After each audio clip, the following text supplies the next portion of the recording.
In this episode, I will show you how I divide the stitches into body and sleeves to join the body at the underarm by casting on new stitches. I will also show you how I use these knitting barber cords to help me in the process when I put the stitches on the sleeves on rest until I will continue working the sleeves. So let's get to it. These plastic barber cords, they come in different diameters, fitting the different needle sizes. So I will just use this one here, fitting my needle size 4.5 millimeter.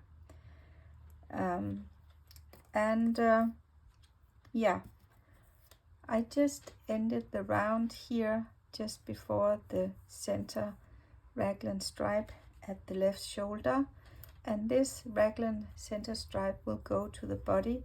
So I just knit the 3 stitches, and now I find the barber cord, and I will use it to put the stitches on rest, on hold. Yeah, so make sure to place this tube or cord on the needle very tightly, otherwise it will fall off. And then you should be able to quite easily slide the stitches onto the cord. Don't pull them apart, just get some resistance this way and move the stitches over here carefully, not to let them separate. It has happened to me once or twice, maybe more often, but now I have found my way on doing this so that I take care not to pull the wire too tightly or too much to this side. I'm almost here now. Otherwise, pick a smaller diameter, that would also do, but it's quite fine. Yeah, I'm here now, so there it went by itself. I can just slide the last stitches onto the tube here, and let's see again, this raglan stripe will go to the body part. So now I will start casting on the stitches. But what about the ends of the cord here? So you could either tie a knot, but what I usually do is I take the stitch markers here from the end and I just pull it through here, because then my stitches will not come off this cord, just like this. And now I'm ready to connect here at the underarm. Let me just consult the pattern to see how many stitches I need at the underarm. This is the size X small, and I need 9 stitches. So I will just cast on these stitches using the back loop technique. And if you have seen my other video casting on stitches here at the neck, you can see me being rather nerdy on how to choose and pick a method that will fit your knitting style. So I will just do it to fit mine here. 1, 2, 3, 4, 5, 6, 7, 8, 9, and I try to take care to do it really tight, as tight as I can. So now I will just connect to the other side of the sleeve the 3 raglan center stripes here, and I will knit as tight as I can, because this will often become loose. We have other tricks on not to create holes here, but this will be in another episode, in the sleeve episode. So I will just continue knitting onto the other sleeve and just do the same thing over there. So let's meet when I am here and ready to work the first stitches at the underarm.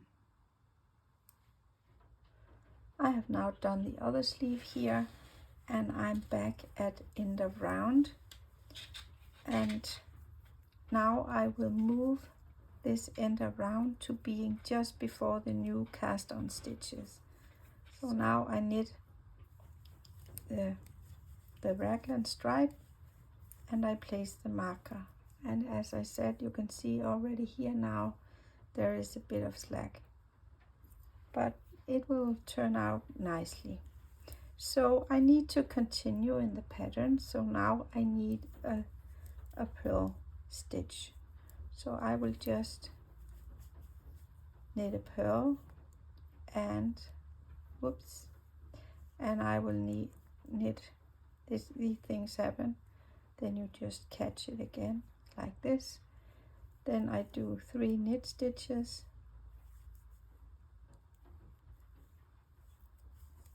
and 1 purl, 3 knits, and hopefully I counted correct so that there will be 1 purl here. And I can now continue in the round and make the new stitches here the same way. So let's meet when I am here again at the new end of round. The body is now joined. I have worked a couple of rounds more to stabilize the project, and I can continue in the round. But before doing so, let me just have some practical remarks or practical things helping me onwards. So first of all, we check at the underarm that we made the cast-ons as we should. I was to cast on stitches corresponding to 2 new tree trunk stripes, so they are here with a purl in each end. And as I said, the new beginning of round is just before the first purl stitch. So you might add or ask, how come you don't do the new beginning of row here at the center of the underarm? I do this because it is on purpose, because it's all about the detail. So when I later on in the project should choose to do the waist shaping or A-line shaping, I do it around the center stitch. And in order for me to make it look very symmetrical and not out of sync when you start the round and end the round, it will be slightly skewed. So I start the round here to make for me the perfect decreases and increases here around the center stitch. That is one thing. The other thing is that when doing the top of the sweater here, I used a needle wire of 80 centimeters, which is 32 inches.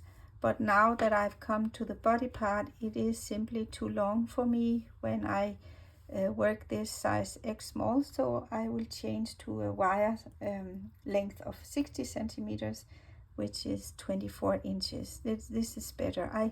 I like that the wire is slightly shorter than the circumference, otherwise I will keep pulling like this.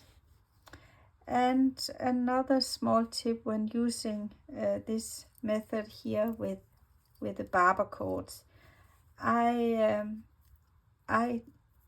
as you saw me adding in these stitch markers, I just connect them like this, and I tuck them inside the sleeves so that they will not bother me when I work the body part here. So that's what I'm doing. But I also take care not to cut them too long for the size, because then it will fit.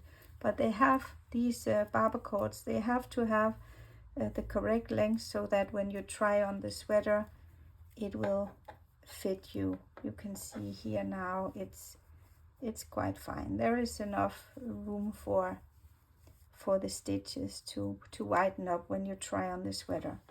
Yeah, this X small looks very small, but it will widen up and it will fit perfectly. So what's up next? Yes, now continues the next part of the sweater project, part 2 of the pattern, where we start tailoring the sweater to our body type. So in the next episode we will talk about all the different options that the pattern offers, and we will look at suggestions on which ones to apply, and we will also try on the sweater to see what we would like to do. It's important to say that before we continue with the body, we will do the neckband.